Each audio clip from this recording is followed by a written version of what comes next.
తెలంగాణలో హ్యాట్రిక్ విజయంతో మూడోసారి మళ్లీ అధికారంలోకి వస్తామని అతి ధీమాతోనే కేటీఆర్ వ్యవహరించిన తీరు ఇప్పుడు ఆయనను ఇరకాటంలో పడేస్తున్నట్లు కనిపిస్తోంది. ఇదే క్రమంలో ఫార్ములా ఈ రేస్ ఒప్పందం ఇష్యూ మాజీ మంత్రి కేటీఆర్ మెడకు చుట్టుకునే అవకాశం ఉందని ప్రచారం జరుగుతోంది.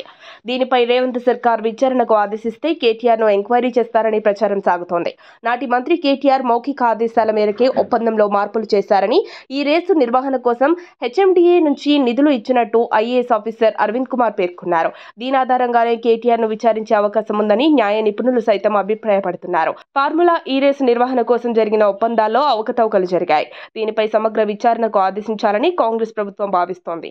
అప్పటి మున్సిపల్ మంత్రి కేటీఆర్ ఆదేశాల మేరకు ఒప్పందాన్ని మార్చి హెచ్ఎండిఏ నుంచి ఏబీపీ సంస్థకు 55 కోట్లు చెల్లించినట్టు special CS Aravind Kumar note ఫైల్లో రాశారు. ఈ ఫైల్ ఆధారంగానే కేటీఆర్ ను విచారించే అవకాశం ఉందన్న చర్చ గాంధీ భవన్ వర్గాల్లో సాగుతోంది.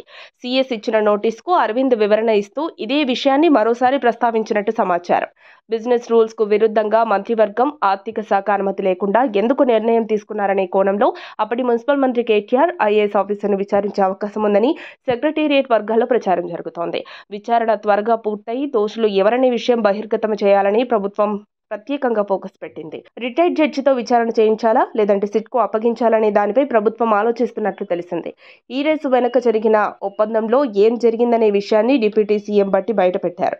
ఇప్పటివరకు బట్టి వ్యాఖ్యలపై కేటీఆర్ స్పందించలేదు. కనీసం బీఆర్ఎస్ నుంచి ఏ ఒక్కరూ రియాక్ట్ అవ్వలేదు.